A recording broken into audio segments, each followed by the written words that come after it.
welcome back to another battle report, folks. Today I'm going to be playing Lawrence, who's going to be the distance player. He's going to be using Soviets, and I'm going to be using the Romanians, getting my old army back on the table using the new Axis Allies book. Right, Lawrence, before we go over your list, I'll go over mine, and just very briefly so the viewers know what we've got. So I'm keeping it simple. I'm using this here, and I'm just going for two formations from it, going for the Motorised Infantry and the Panzer IV formation. So the Motorised Infantry's got two platoons. They are careful, so they could be hard to hit, and they've got a Shrek and a Faust in each one. One of them also has a 60mm mortar. Then I've got a platoon of 3 mortars, and that's basically the infantry formation. Everything else from that side of things is support. I've got 3 of the 75mm anti-tank guns, and they're anti-tank 13, range 36, so they're quite nasty. And once again, they're trained, so they'll be hard to hit. I've got 3 TACAM T60s. They're anti-tank 12, range 32, so they could be quite nasty as well. Don't have much in the way of armour, only 3 in the front. I've got a battery of 4 100mm Skoda artillery pieces, anti-tank 3, firepower 3 and bombardment, and then supporting that 3 platoons of 3 Panzer IVs with 1 Panzer IV as the company command. You can have up to 3 in the company command, but I've only taken 1 here. So 2 formations. It's a very, very even split. 60 for the infantry plus support and 40 for the tanks.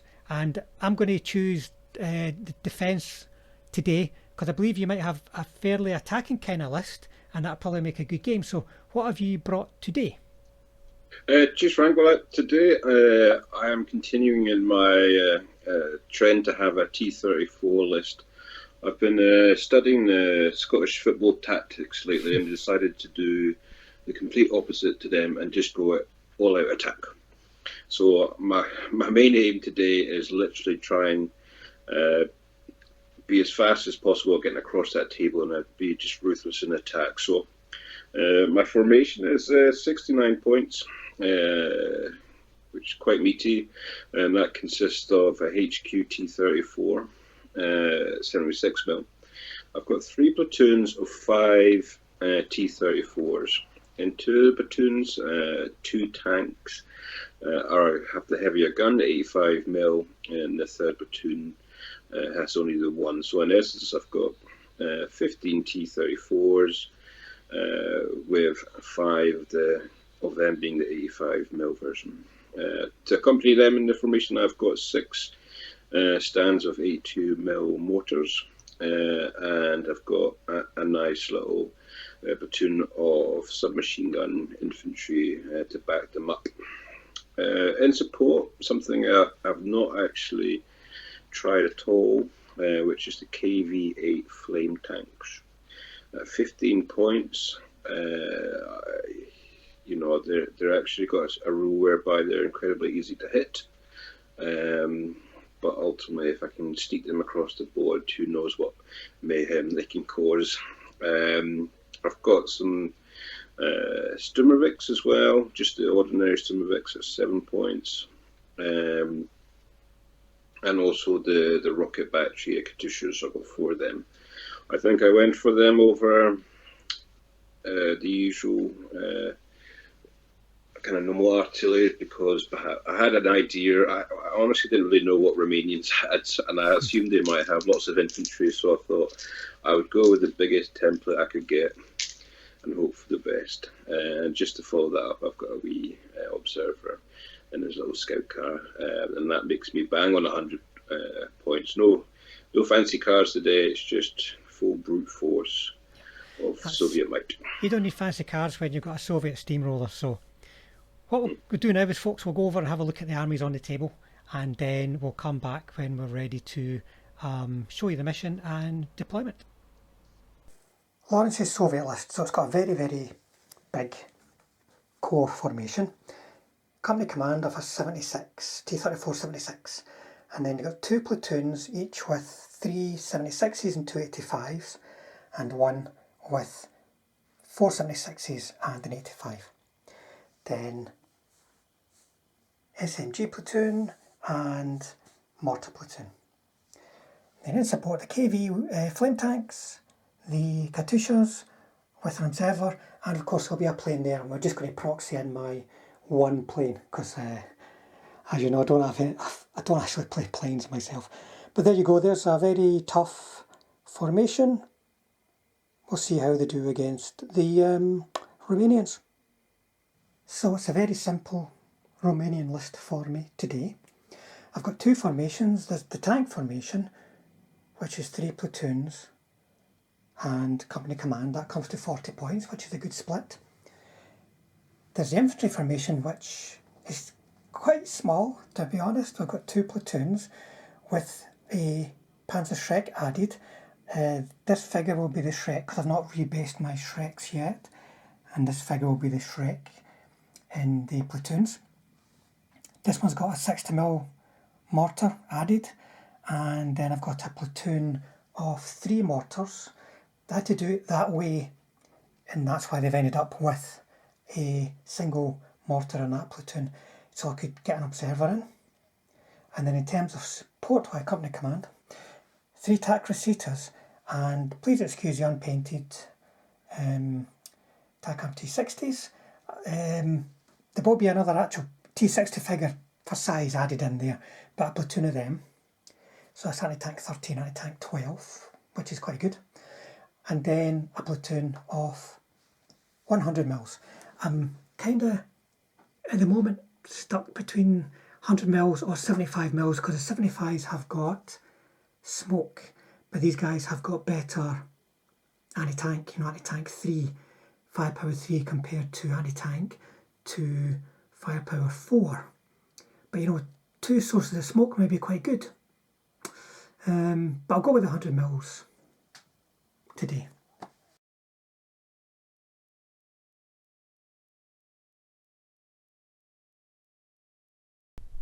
The M43 75mm anti-tank gun is rated as careful, confident, trained. It's got a weaker last stand because of the peasant army rule, that's 5+, and it's got 5+ in assault because it's a gun. It doesn't move much, but it has a tactical move, so it's not too heavy. The range is 36 inches, which is very good, compares favourably with other 75mm anti-tank guns. It's got a rate of fire of 2, an anti-tank of 13, which once again compares well, and a firepower of 3. Now, it has the peasant army rule, which means if you roll a 5 or a 6 at deployment of this gun, you can get, in this case, a better last stand and a better skill rating in general, but also in assault. So all round, it's a very good hard-hitting gun that any medium tanks and certainly some heavy tanks should be wary of. The Skoda 100mm artillery battery is rated as careful, confident and trained. It's got the peasant army last stand of 5+, and it doesn't fare so well in assault, so that's 5+. It's a large gun. It doesn't have a tactical move. In firing bombardments, it's got a 72-inch range, anti-tank 3, firepower 3, so it's up there in the more sort of medium range, like 10.5cm German artillery or the priests or such likes. Direct fire, it's got a range of 16 inches with a rate of fire 1, anti-tank 8, firepower 2, so it could do a bit of damage close up, but its main advantage is that 3 anti-tank 3, firepower 3+ in bombardment. Now this also has the peasant army rule, so when you're deploying it, if you get a 5 or a 6, you can get improved motivation or improved skill. And improved skill.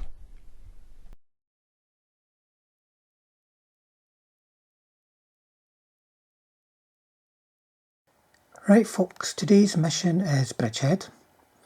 You can see the defender's got a really small but compact deployment zone. That can be a problem if you've got a huge army. Like template weapons will just find so many units in one go. But it's also a problem for the attacker because everything is within supporting distance of each other, you know, like for those crucial final assaults. And the attacker, you can see, he's got this horseshoe shape. So that gives them options for outflanking. If you're the kind of guy who likes to use spearhead, you can potentially be moving down the sides as well with certain restrictions, you know, obviously with regard to the distance to objectives and deployment zones and such likes. So it's a very interesting layout in terms of special rules. You can see it's got ambush, deep, scattered, immediate reserves for the defender. So that's going to, in this case, certainly include my tanks, but it mainly affects tanks with the normal 60-40 split. And then this is important, but you can't be sure where your reserves are going to arrive. That could be good for you because it creates uncertainty for the attacker, but it could be good for the attacker as well because they could arrive in the wrong place. And there's minefields. So that is definitely good for the defender. And victory is just the attacker ending their turn with no defending teams within 4 inches of the objective if they are within that distance themselves. Right folks, the mission we rolled was Bridgehead. I took defend, Lawrence took attack. Starting with objectives then, we have got, we'll start with the deployment zone actually. This is the one where I'm in a box. Thankfully my list isn't too big. I would hate to deploy a huge army in here. But I'm in this box here. So I've got some defensible features. And then Lawrence's deployment is a horseshoe shape. Like that. And then this little box here is for the objectives. And Lawrence places both. So he stuck one there, more towards that open area. And then one as far away from there as it could get, that was more towards that closed area. Then I have minefields, which I've put down here to block those junctions, or at least make them difficult to get through. And then a couple there just to try and push things away from the flank, from that open area there. Then I've got my 75 mils in ambush. I've got my TACAM T60s just sitting here. Artillery here. Infantry platoon. Another infantry platoon, they've got their own little 60mm mortar. Then a platoon of 3 mortars. Company command. And the observer is hanging about here. And that's it folks, that's all I've got on table. I've got 10 Panzer IVs and I'll be rolling for reserves for turn 1, so that may be useful. Then Lawrence has got a huge chunk of T-34s over there. That's the 2 platoons with the double 85s. He's got his flame tanks there, aiming right down the middle. He's got Katyushas and mortars in a position to get good line of sight down the flanks and straight down the middle. His observer, by the way, is off beside the back end of these T-34s. Then his infantry and his other single 85mm T-34 platoon threatening this flank over here. So there you go folks, we'll come back at the end of Soviet turn 1. I reckon these guys sitting out here might be in for a bit of a fright, but we'll see what happens.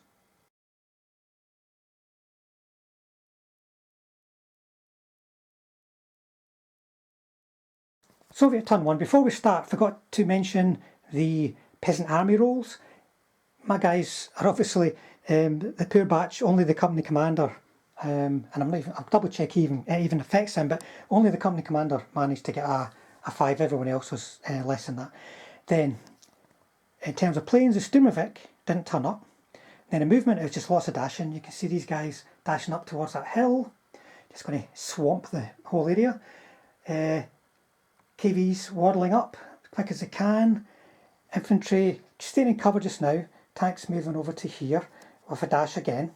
Then the artillery ranged in first time with the Katyushas and the mortars. Miraculously didn't kill anybody. That was due to a couple of failed firepower checks. But next turn, unless I do some pinning back, then next turn I'm going to be re-rolling saves and getting smashed to bits by artillery and close range T-34. So over to me for my turn 1.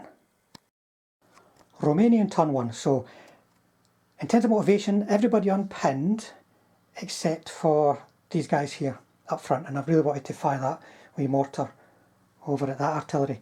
I popped my ambush. I couldn't get close enough to be looking over that hill because of the front tank, so I popped it over here. I got my reserves. I rolled a 4 for where they came on, and so these guys came on here, moved up to the hill.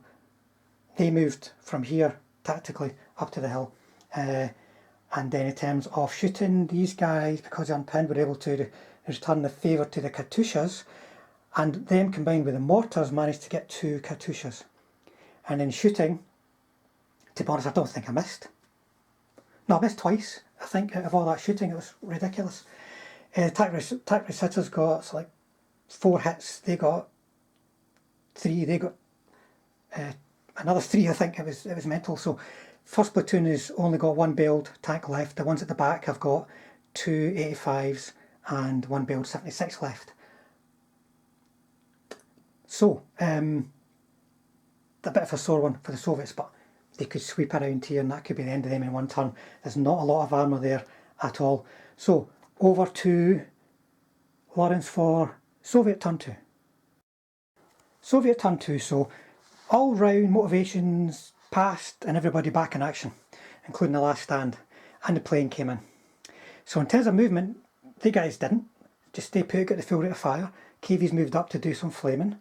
The infantry moved up here, tried to follow me, hoping to get a rush on him, but didn't pass to follow me.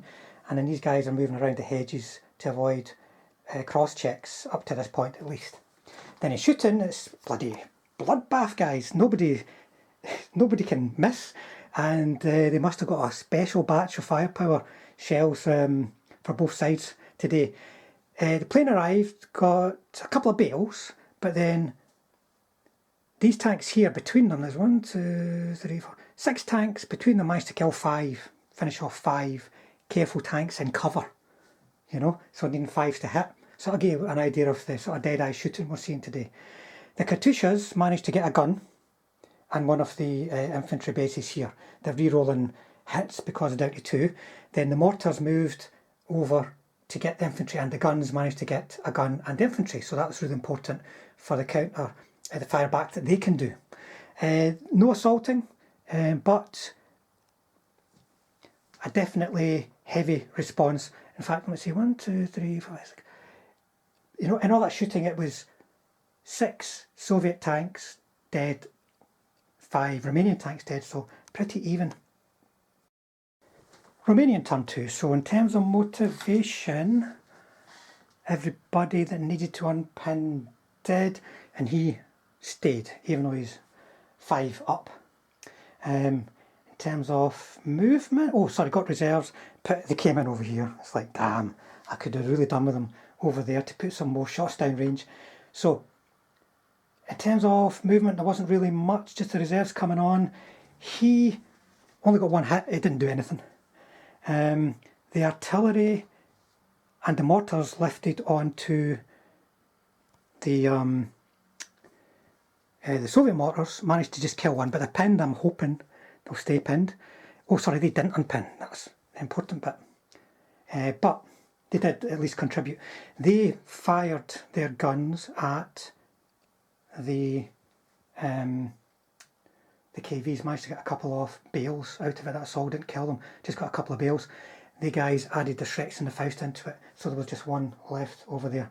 In terms of other shooting, as he missed, they're dead.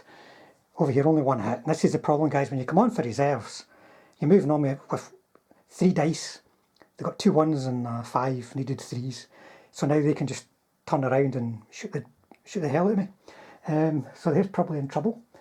And then in terms of the assault, these guys moved up, managed to clobber it with a Shrek, but it saved, but failed its motivation because it's a flame tank.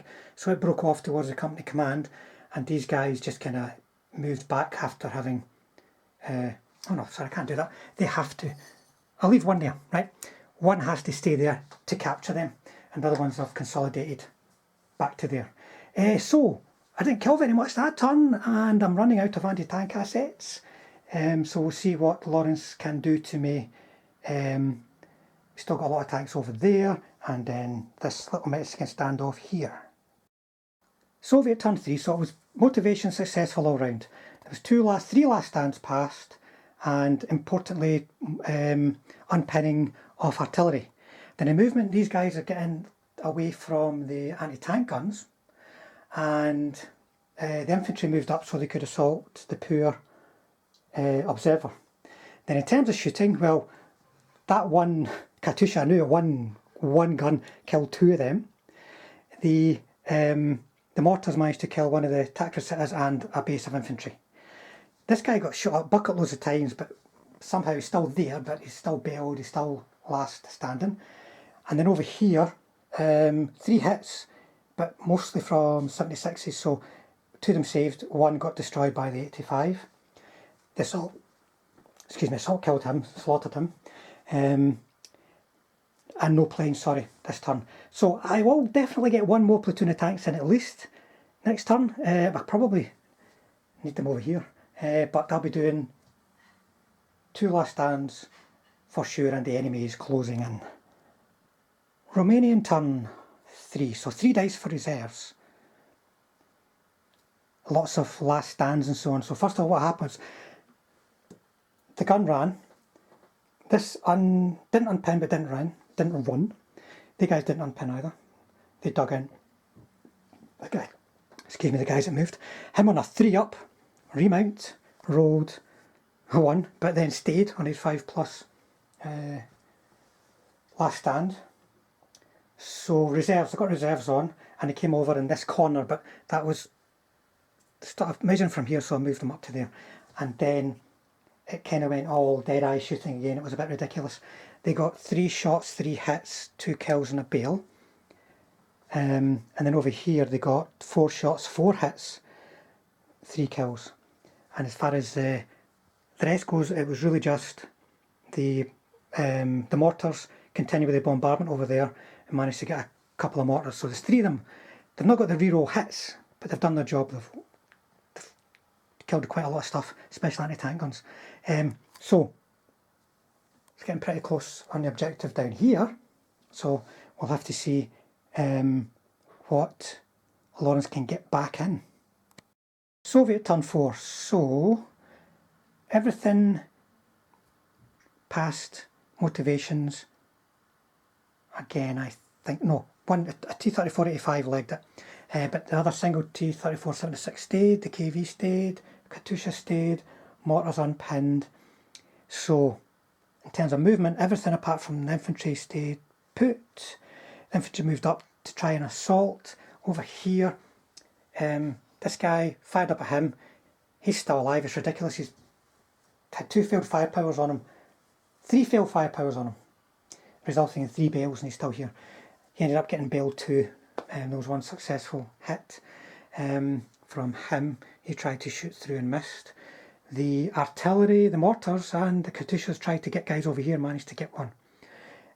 There was a guy here, sorry, who got shot to bits by MG fire, 15 dice. And then the assault went in, but only a couple of guys could get in because of him being killed, and they got clobbered on the way in. There was still too much counter-fire. These are the motorised rifle guys, remember, so they got 2 dice each. So that's it. We're just going to call it. At the end of the day, there's hardly anything left alive there, which will bring the formation, it'll probably die this turn, bring the formation down to just the mortars, I think. So that'll be a break. So the Romanians managed to hold on better maybe than I would have thought, but we'll go to a recap now.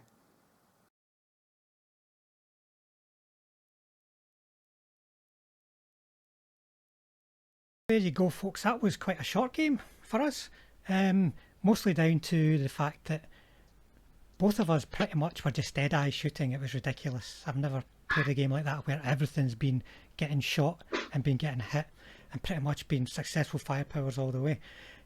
Lawrence, what did you think about the game and your plan and your list? Well, I really enjoyed it. It was a really good game.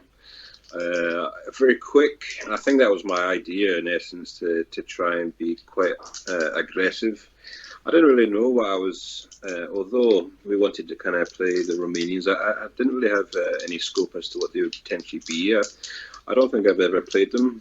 against them in version 3, so it was good to try that out. I think my game plan was the kind of pronged attack on either side with the KVs in the middle as such, but lessons I have found is because I just left the KVs on their own, and I played that wrong because they got killed and they should have been supported, and I think that was quite important going forward. So I wouldn't write them off yet because it was my first time trying the flame tanks, but it just makes me kind of understand a bit better as to how they should be used.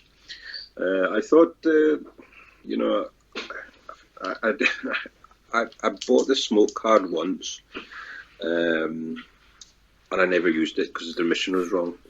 And every time I need it, I never pay for it. So I think it's just going to have to be something purchased, because I think with that smoke card it could have potentially been in most of my games quite forgiving to allow me to get across, because potentially the next turn I could be going around flanks, you name it, near enough.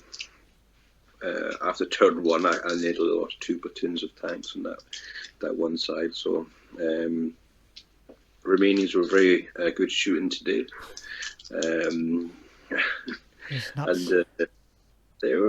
just really good. Really good game in a way, because I think I learned a lot. I think my gung-ho attitude has been kept in check, and I need to potentially review my tactics going forward. Or just go even more gung-ho. I don't know, I was thinking how many more T-34s I can get, but I'm actually looking to see how many more little motor platoons I can actually get in my list, but I don't know if I'm allowed any. A little T-60 platoon can be good as well. I think you've maybe used them before, and they can just get in and be a total nuisance. I did have them in the list, but then I remembered how Soren was so successful in his playing in the last game we played, so I decided I would bring the plane, although it wasn't so successful to be fair. So, but yeah, no, really good.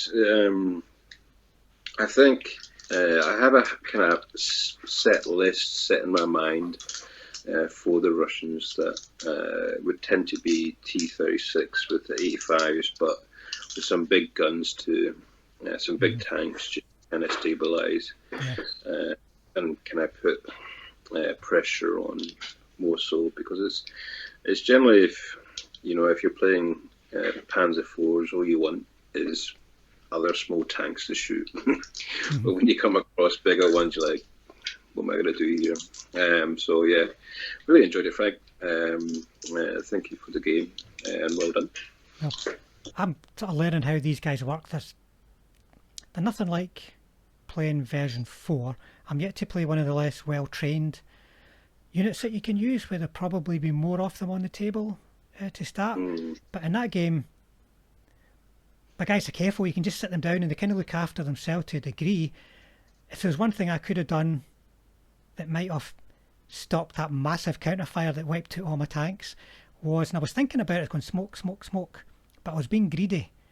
I should have really dropped smoke on the back end of your T-34s so that you had to move forward to shoot me back, and then that would have made it much more likely I was going to survive. Maybe I would have killed a few less T-34s in that initial turn of shooting, but you wouldn't have had so many dice coming back at me.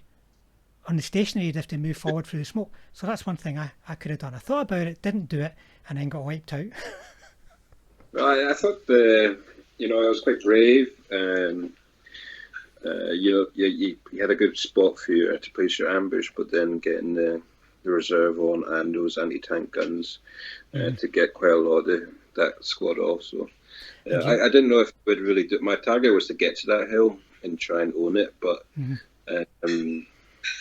it proved very successful and it was good. I thought it was the best. And I thought your artillery was very, very effective as well. It just killed so much. Even that one Katusha just kept firing down range. And I think with the Russians, the Katyushas, it's the same points as the what is it, the 122s, the artillery. It's exact same points. And you just maybe need to weigh out. You'd probably put on paper that the 122s are better, but can't argue with such a big template, especially if you can just into such a small deployment zone like that one, you know. If I deployed it more sensibly, I reckon it could have been causing a lot of damage. So it was good to get different toys out for the Russian list and try and narrow down one that I would potentially go for. I've got a wee tournament coming up, I think, in Edinburgh soon. So I unfortunately won't be bringing Russians. I think it's a D-Day list, so I've got to bring out Germans or something, which I'll look forward to. But no, it was really good. I like to see the Romanians, some kind of a newer, well, not a new kind of faction, but one less played as the others. So freshens things up, and I'll be trying different lists, so we'll see how they go. But there you go, folks. That's first outing for the Romanians. Let's take a minute to look at the casualties then, folks. So starting with the Romanians, this is what's left. The infantry platoons are pretty much intact. This one here, the one at the back under the Katyushas, took quite a bit of damage. The one up front that I thought would take all the flak though was just kind of ignored. Mortars survived intact. The anti-tank guns, only one left. And then out of the 3 platoons of tanks, they're all there in that there is something left from each platoon. But 2 dead out of that, 2 dead out of that, 1 out of that. Well, it felt a lot worse, and the company command never even got on the table because it was only 4 turns. So looking at the casualties, it's quite extensive.